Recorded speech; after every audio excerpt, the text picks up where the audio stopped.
Tumaas ang presyo ng delata at iba pang mga pangunahing bilihin sa palengke.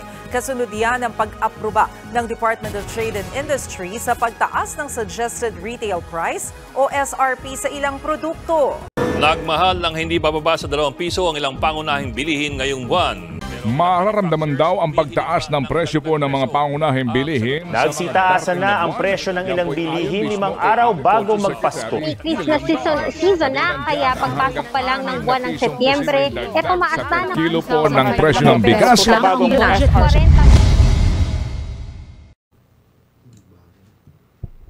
Good day. We are proud to present to you our project titled Taas Presyo, Taas Alerto, Seasonal Retail Price Forecasting of Common Goods for the New Year and Christmas Season using Machine Learning.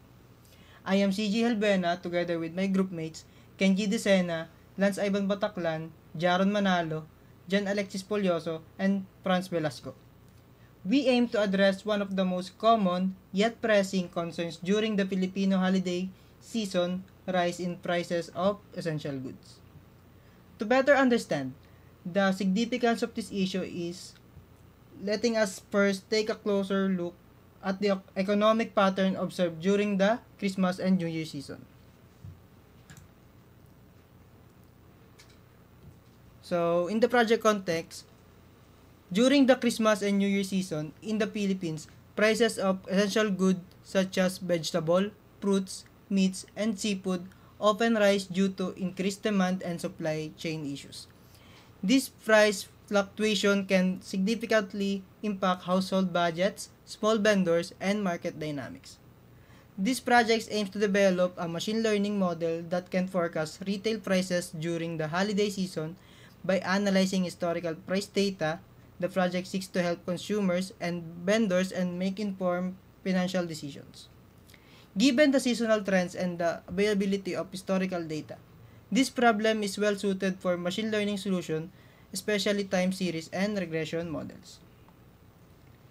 This brings us to the core of our project to build a machine learning based forecasting model that can predict retail prices during the holiday season. With this, we aim to empower stakeholders with data-driven insights to make timely and informed decisions. So, in the next page, the reporter will be Mr. Velasco. So I'm going to discuss about the data summary. First, key statistics.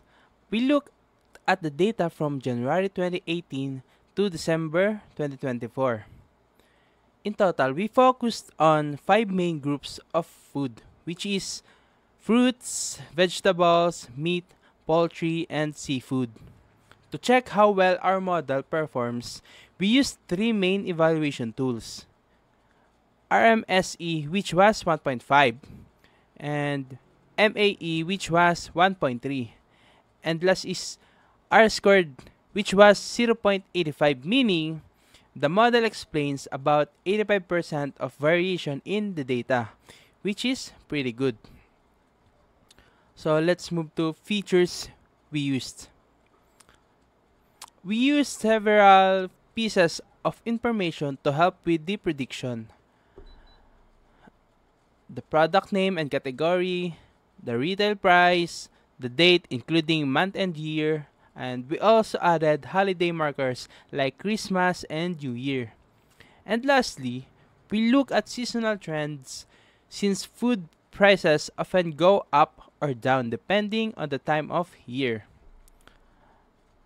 Last is pre-processing steps. Before using the data in the model, we clean it up.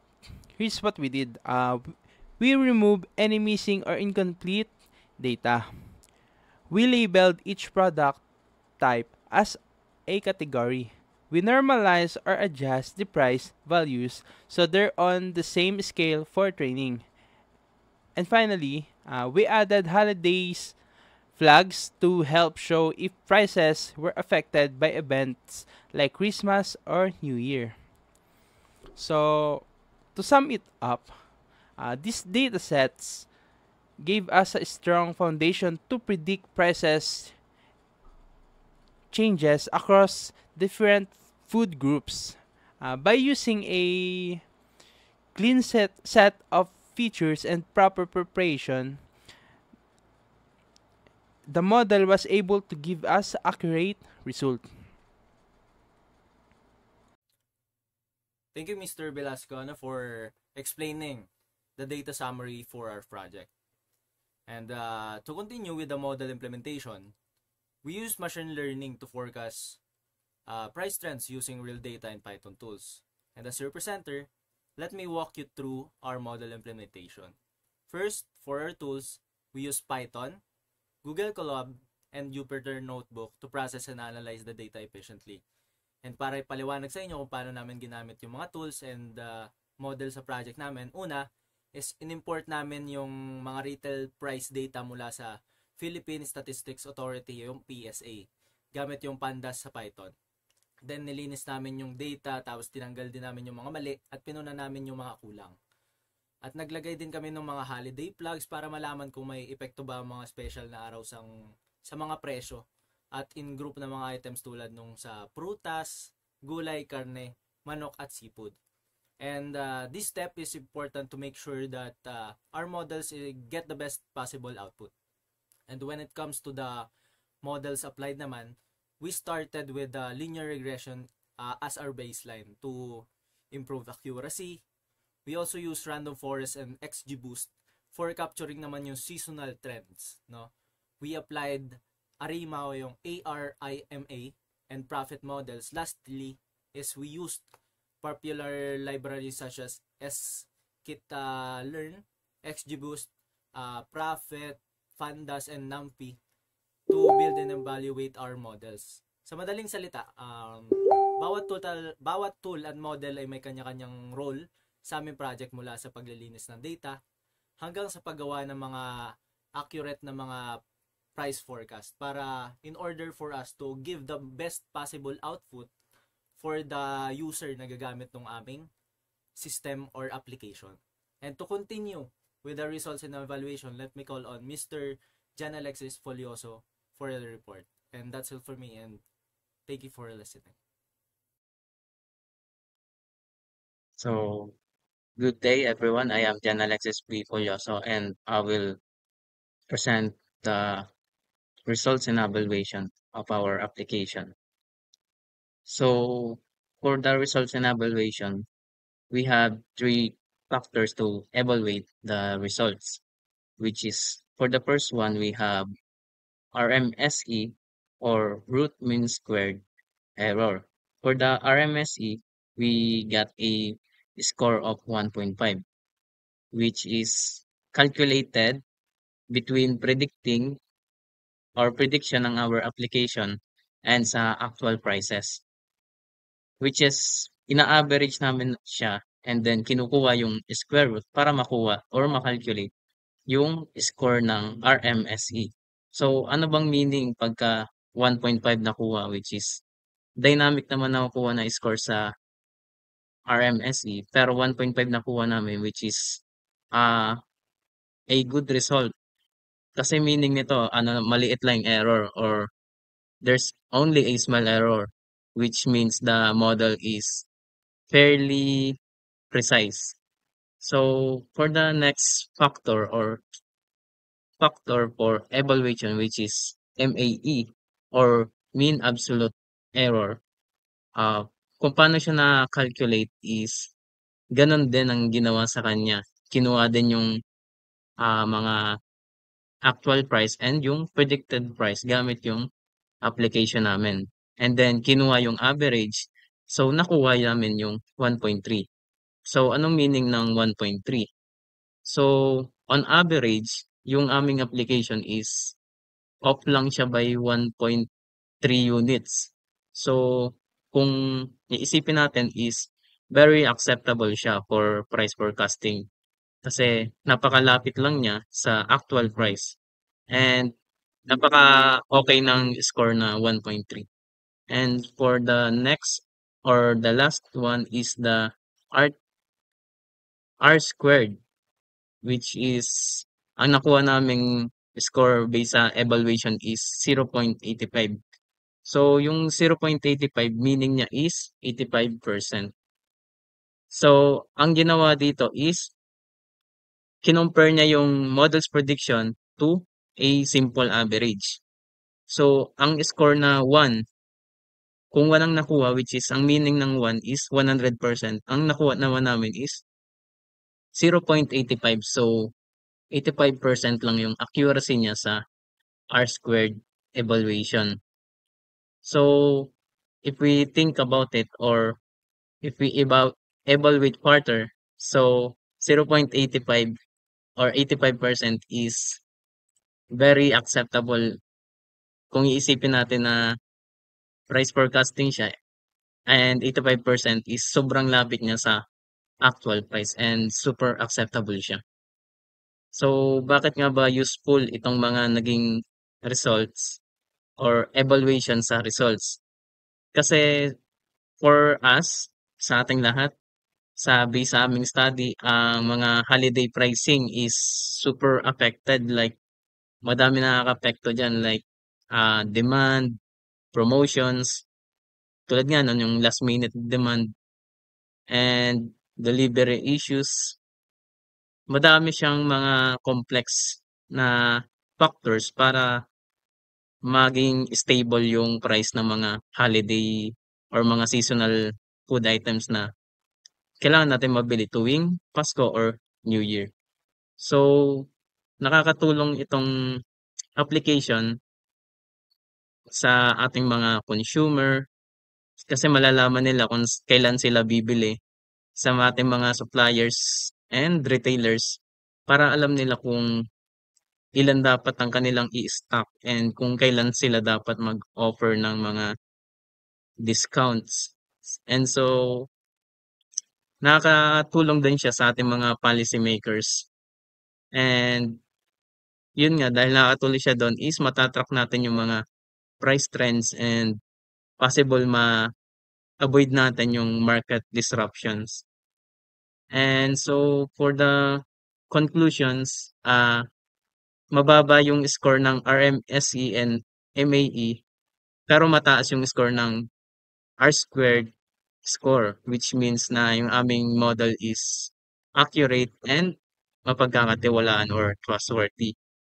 So, based dito is, sa conclusion din namin is, napakalaking tulong ng machine learning, lalo na sa mga pag-handle ng seasonal price forecasting or price forecasting man kahit sa mga field or anong context.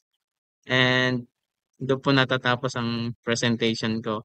And for the next presenter, which will be Jaron Manalo. And thank you po. Today, I will explain why we choose linear regression for forecasting prices. So, linear regression is a good choice po kasi it's simple, easy to use, and effective. Ginagamit siya to analyze the relationship between time and price. Since ang goal namin is to predict future prices based on historical data or the past data. So, nagmatch po talaga sa requirements ng project namin. So, first is simple ang logic niya. You just need to find the best fit line that shows the trend of the data over time. So, second, it works well with time series data like monthly or seasonal price changes. Kaya, nagmatch po siya sa data na ginamit namin, which is galing sa PSA. Lastly, nakikita mo agad ang trend. Kung tumataas or bumababa yung presyo, so using that, we can make a logical forecast for the next months or the next months. So overall po, linear regression is a practical and reliable tool for our price forecasting. So to discuss to you about the reflection, let me call for Mr. Bataclan. So, good day everyone. Today, I'll be sharing our project reflection for Aspresyo Taas Alerto. Our project focused on predicting price changes of common goods during the holiday season using machine learning, and let's talk about what we learned, the challenges we faced, and why this is important for all of us. So first, here's what we learned. How to collect, clean, and analyze historical retail price data. So imagine you're gathering prices of onions from the past 5 years. Some prices are missing or written differently, so you need to organize and fix them before you can use them. And how trends and seasonality affect price changes during holidays. So every December, prices of ham and fruits go up because more people buy them for Christmas and New Year. We learn to spot these patterns in the data and the importance of feature selection and understanding relationships between variables. So we realize that not just the month, but also events like Christmas or typhoons can affect prices. So we included these features in our analysis. And the challenges we face is our difficulty in finding complete and reliable historical price data. So sometimes there were months when no one recorded the price of tomatoes. So we had to figure out how to fill in the gaps and dealing with missing values and inconsistent formats in datasets. And some prices were in pesos, others in centavos, and some were just missing. So we had to standardize everything and choosing the right model and parameters for accurate predictions. It's like choosing the best recipe for adobo, and some methods work better than others, and you have to try different ones to see which gives the best result. So, what did we take away from this project? We learned that even simple machine learning model like linear regression can help us to predict price changes. This is super useful in real life. For example, if you know that the price of pork usually goes up before Christmas, you can buy them early and save money. Vendors can also plan their stocks better and families can budget smarter. So, in summary, our project showed us the value of clean data and technology can help us make better decisions. Whether you're family planning your holiday meals or a small vendor managing your inventory.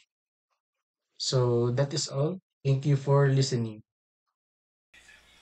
So now I will be discussing about the app na ginawa namin tungkol sa price forecasting sa New Year and Christmas season. We call it Taas Presyo, Taas Alerto.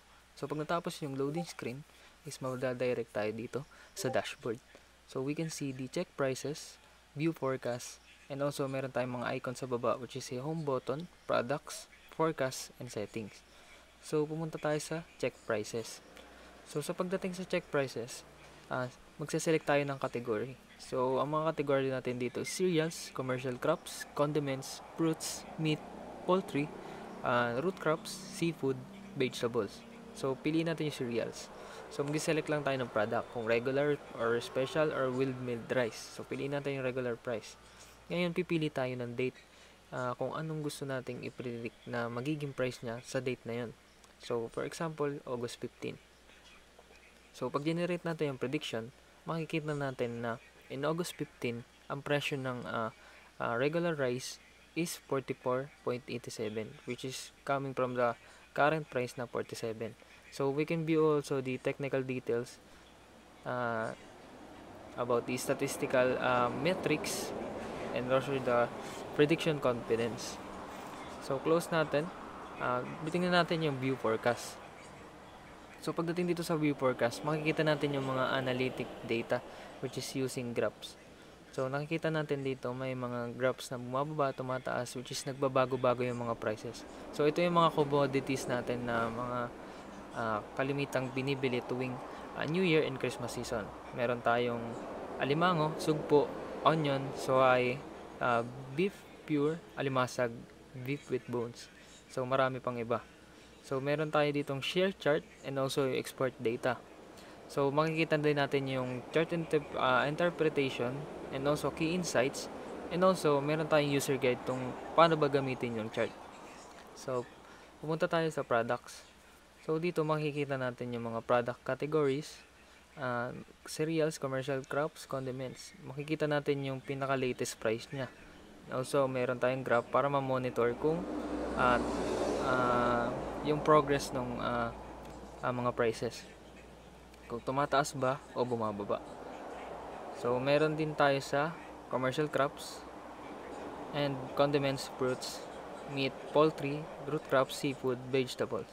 So when it comes to forecast naman, ito yung mga chart na nakikita natin kung tumataas o bumababa ang presyo ng mga binibili natin tuwing New Year and Christmas season. So makikita natin dyan, dito makikita natin yung tomato, meron tayong expected change 16.1%. Yan sa chicken, sa pork, and banana, tilapia.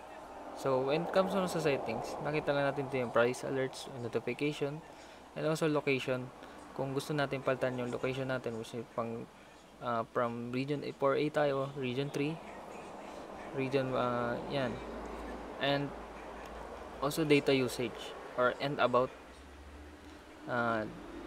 sa app na ginagamit natin. So this is all the features that we've na nilagay sa taas presyo, taas alerto.